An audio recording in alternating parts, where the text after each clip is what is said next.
देखिए, सुख बाहर नहीं है, इसलिए बाहर देखना वृथा होता है और दुख का कारण होता है। लेकिन बाहर देखने से जो विषय सुख होता है उससे भ्रांति उत्पन्न हो जाती है। उस भ्रांति से बचने के लिए यथासंभव नेत्रों को बंद रखना है। नेत्रों को बंद रखते हैं तो स्वतः ही हमारी उपस्थिति अपने शरीर में होती है, आंतरिक शरीर में, और वहाँ अल्पाधिक सुख की स्थिति अवश्य रहती है, क्योंकि हम सुख स्वभावी हैं और सुख का अनुभव हमको होने लगता है। हमारे सुख की कामना की पूर्ति होने लगती है। कितने मात्र से निर्धार होना कि सुख बाहर नहीं है, अपने शरीर के बाहर नहीं है, तो हमको बाहर देखना जानना नहीं है। बाहर देखना जानना पराधीनता से होता है, तो पराधीनता का दुख तो है ही। सुख बाहर नहीं है, सुख का भ्रम है। जो भी सुख अनुभव में आता है वह हमारे सुख स्वभाव का ही भाव रूप वर्णन है। विभाव सुख को क्यों भोगना है? स्वाभाविक सुख अपने में है, जो पर का लक्ष्य होने पर अनुभव में आता है। उस स्वाभाविक सुख को ही हमको भोगते रहना है।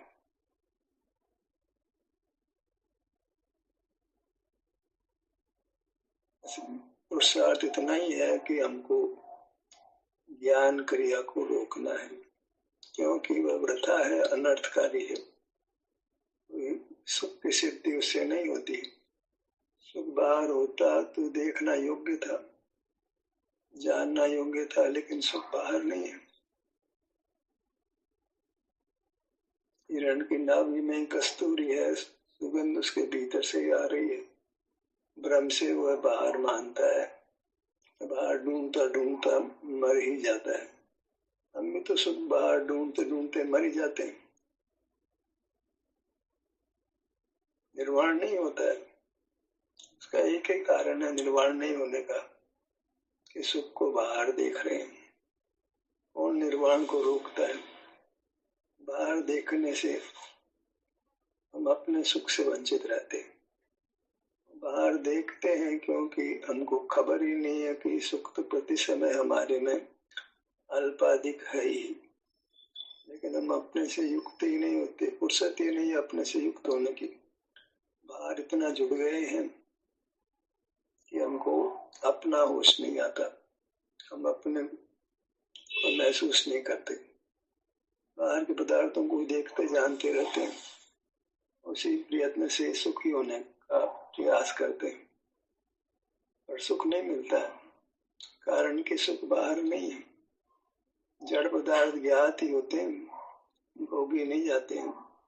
भोगने का भ्रम होता है। भोगना तो अपना परिणमन है, अपने से होता है, पर लक्ष्य में वो भोगना खराब हो जाता है, दुख रूप हो जाता है। जो विषय सुख होता है वह वास्तव में अपने सुख स्वभाव का ही विभाव रूप परिणमन है। विषय सुख में भी कृपा हमारे सुख स्वभाव की है, जो किसी अंशों में व्यक्त है। अगर विषय सुख नहीं भोगा जाए, पर को नहीं देखा जाना जाए, जो सुख व्यक्त है वो अपने आप हमको अनुभव में आने लगता है, क्योंकि वह तो एक सुख की स्थिति बनी हुई है, उसको हम मिसयूज कर रहे हैं। सुख तो फलमन रूप होने को तैयार ही पड़ा है, बशर्ते कि हम जगत की ओर ना झुके, जगत को नहीं देखे जाने। जगत को नहीं देखे जाने तो सारा ही सुख व्यक्त हो जाएगा, संपूर्ण सुख ही व्यक्त हो जाएगा, क्योंकि बाधक कारण जगत को देखना जानना ही है।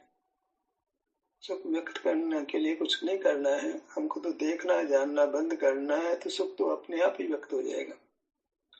सुख को उत्पन्न नहीं करना है, वो तो स्वयं ही उत्पन्न हो जाएगा। चूंकि हमने देखना जानना बंद किया है तो सुख उत्पन्न हुआ है, तो हमने सुख को उत्पन्न किया, सब व्यवहार होता है, पर ऐसा सच हम कुछ सुख को उत्पादित नहीं करते हैं। स्वभाव अपने आप ही व्यक्त होता है। जैसे कुम्हार घड़ा बनाता है, बाहर के काम काज करते हैं, ऐसे कुछ सुख को किया नहीं जाता है। वो तो अपने स्वभाव का परिणाम है, जो बाधक कारण मिटने पर व्यक्त हो जाता है। इसलिए किस रूप में वो व्यक्त होता ही है। विषय सुख के रूप में भी वो सुख स्वभाव ही व्यक्त हो रहा है, जो व्यक्त है।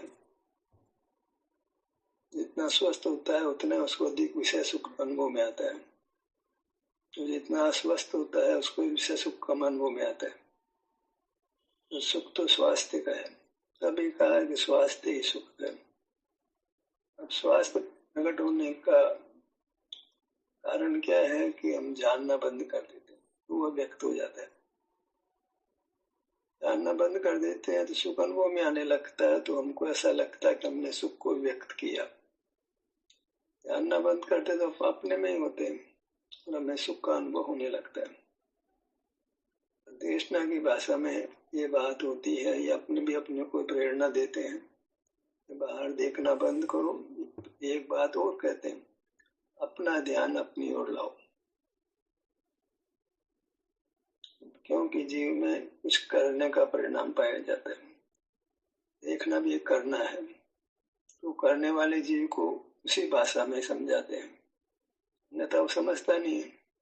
म्लेच्छ को म्लेच्छ भाषा में समझाया जाता है। हम चूंकि करने की भाषा समझते हैं, तो उपदेष्टा भी करने की भाषा में हमको समझाता है, अपना ध्यान अपनी ओर लाओ।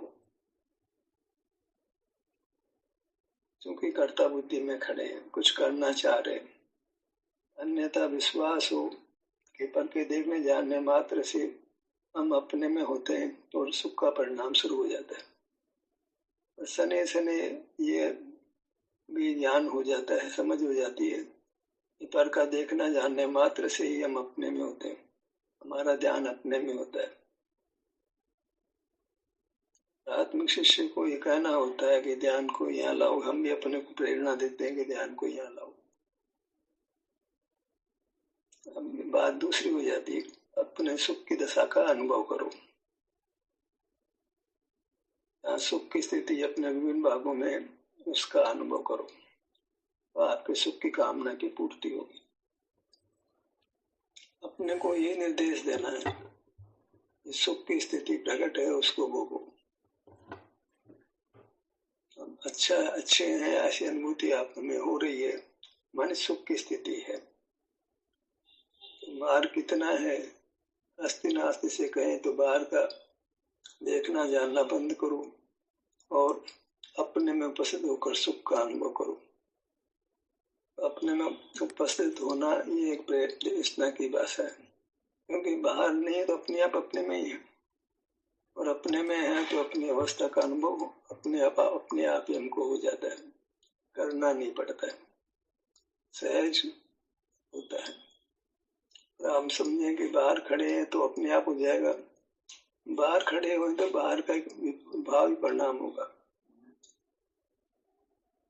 बाहर खड़े हैं तो उसका फल बाहर खड़े होने जैसे आएगा, रागाधिक दोष रूप आएगा, विषय सुख दुख रूप आएगा, संसार बना ही रहेगा।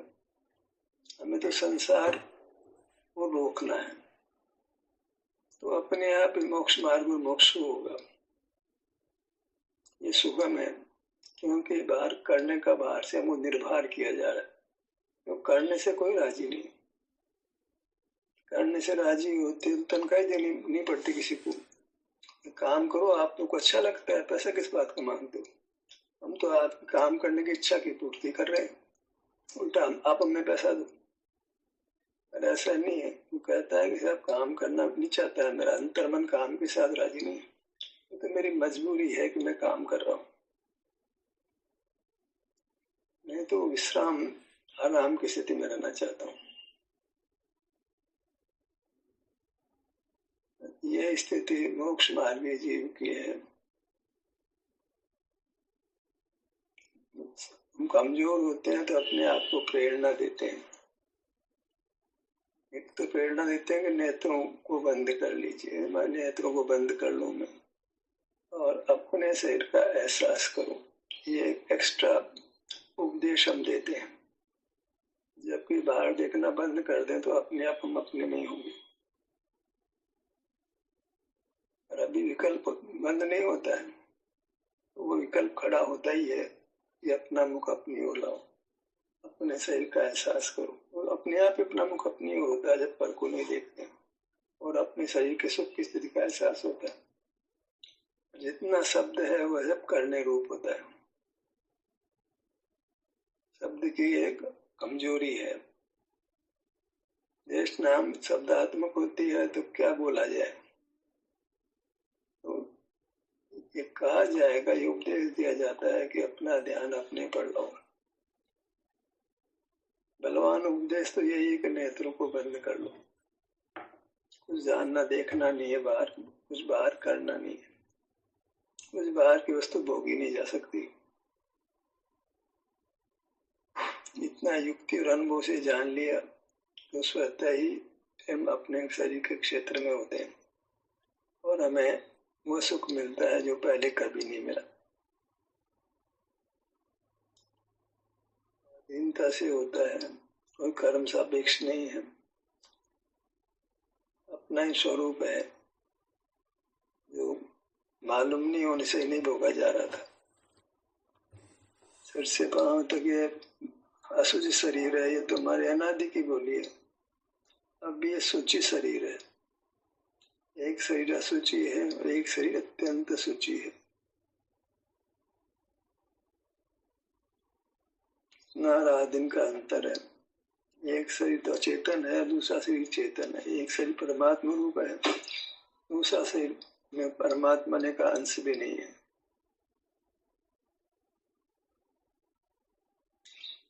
जड़ता है, जो मूर्त शरीर है वो तो जड़ है, सुख से रहित है, इसलिए सुख देने में अत्यंत असमर्थ है।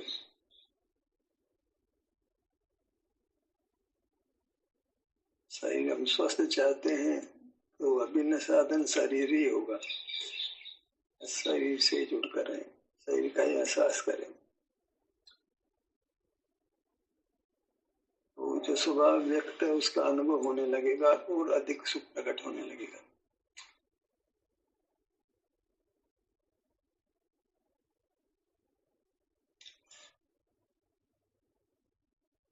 जो अपने में आकर सुख को भोग लेते हैं तो फिर पर के जानने में मन संतोष को प्राप्त नहीं होता है। पर से दूर रहना चाहता है, पर के जागरण से विमुख रहना चाहता है। मुझे पर को बिल्कुल जानना नहीं है। पर के जानने से आपको अर्थ का लाभ हुआ, हमको अर्थ का लाभ भी इष्ट नहीं है। हमें तो स्वाधीन सुख चाहिए।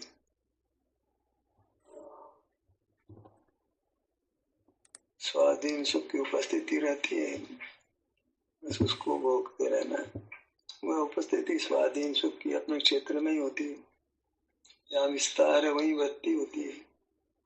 विस्तार कहीं, वृत्ति कहीं, ऐसा कभी नहीं होता है। उसके क्षेत्र का निर्धारण तो अच्छी तरह हो जाता है। दृष्टि फैलाए तो सिर पर आग रुक जाती है ऊपर में, नीचे फैलाए तो जड़ तक ही आकर रुक जाती है। सभी इंद्रियों का यही रोल है, वे हमारे परिणाम को उनके माध्यम से बदला नहीं जा सकता।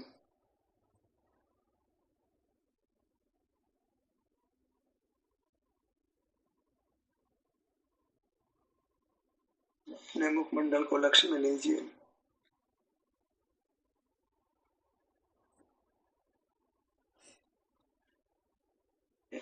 जब आप अपनी ओर आकर के हम कर्म की शक्ति को क्षीण कर देते हैं तो फिर भीतर तो सुखानुभूति होती है, बाहर आने पर भी एक जो सुख स्वभाव व्यक्त हुआ है वो धारावाहिक रूप से अनुभव में आता है।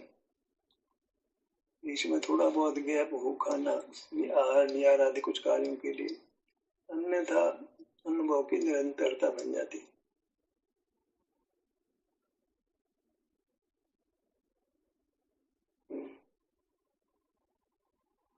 बाहर का क्रियाकलाप अत्यंत कम हो और हम अपने शरीर का ही एहसास करते रहें।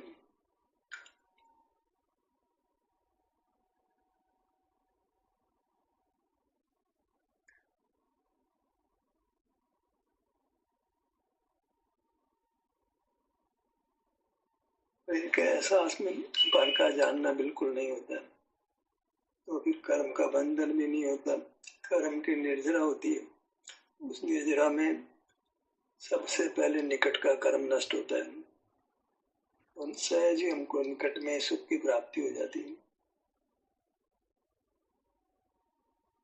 दीर्घ काल तक का कर्म भी स्वानुभव से नष्ट होता है और अनुभव के अलावा भी एक सुख का प्रयत्न होता है ताकि स्वभाव की क्षति नहीं हो, स्वभाव व्यथा नहीं जाए।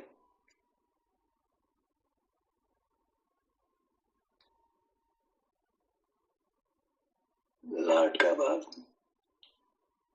वहां वेदना रहित स्थिति।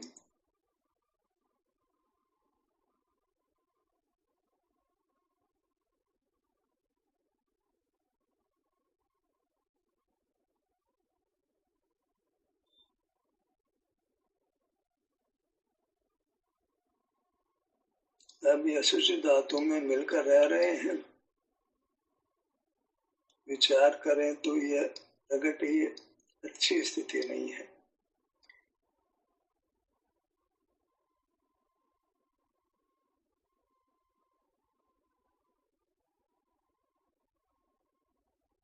हमको अपने स्वास्थ्य का संवेदन स्वतः होता है, क्योंकि वह हमारा धारावाहिक स्वरूप है।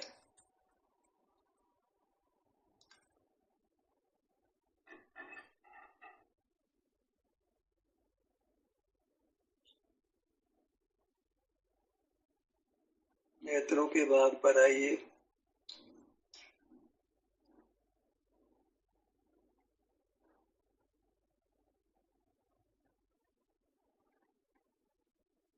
सुख की कामना की पूर्ति सुख के अनुभव से ही होती है, तो उपलब्ध सुख उसको पहचानना है, उस पहचानने मात्र से ही भोग शुरू हो जाता है, क्योंकि हम सुख चाहते हैं। जहाँ सुख दिखाई पड़ा हम उसको भोगने लगते हैं। तो दिखाई पड़ने के लिए बहिर्मुख का कोई रोकना होता है, तो स्वतः ही हम अंतर्मुख होते हैं, अपना अनुभव होता है।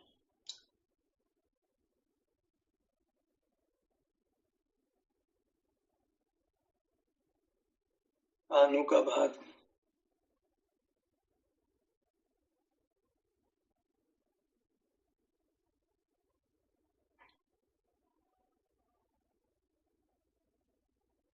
अभी प्राथमिक अवस्था में ऐसा विकल्प आप नचा सकते हैं कि मैं स्वस्थ हूँ, मैं निरोग हूँ, मैं सुखी हूँ, और दृष्टि अपने क्षेत्र की ओर हो, अपनी ओर हो।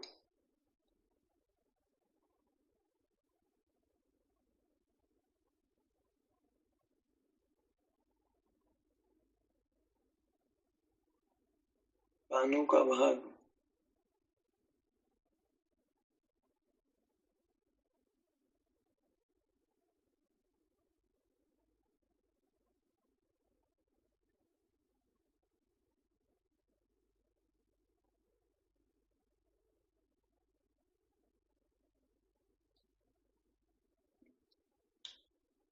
कर्म ही सुख को आवृत करता है, इसलिए कर्म को नष्ट करने का उपदेश दिया जाता है।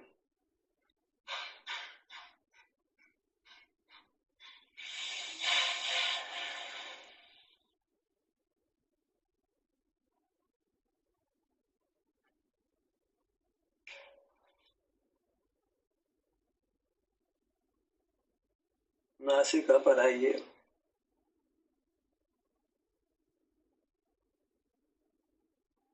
हमारा केंद्र बिंदु अपना शरीर रहा और उसमें जिस किसी भाग में जो सुख की स्थिति है वह हमारे ध्यान का केंद्र बिंदु है।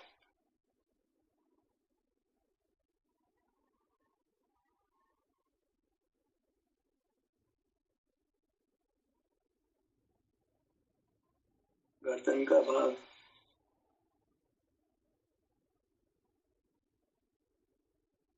सीने का भाग सुख के अनुभव के रूप में अपने अंगों को ग्रहण करना है।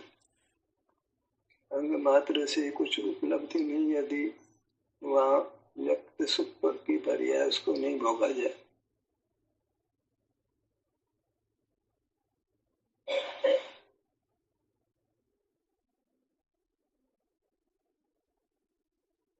पीठ का भाग,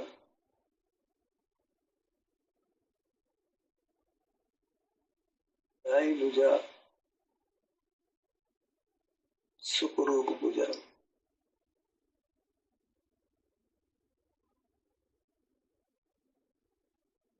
बाई भुजा सुखरूप भुजा,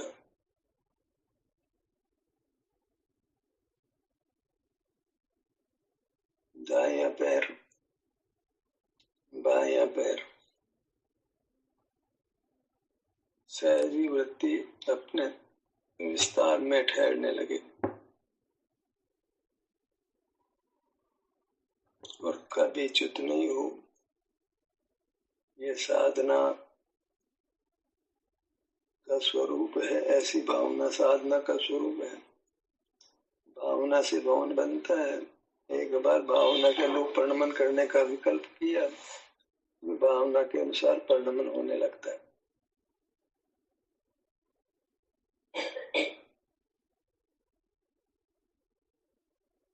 अपने मुहूर्त में सिद्ध सुख दशा होने से अपने मुहूर्त को परमात्मा बना है,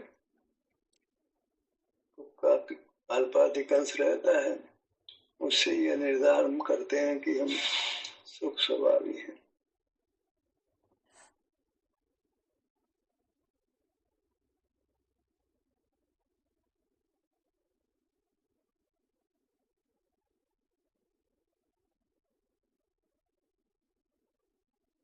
ध्यान का सत्र यही समाप्त होता है। आपकी सहभागिता के लिए धन्यवाद।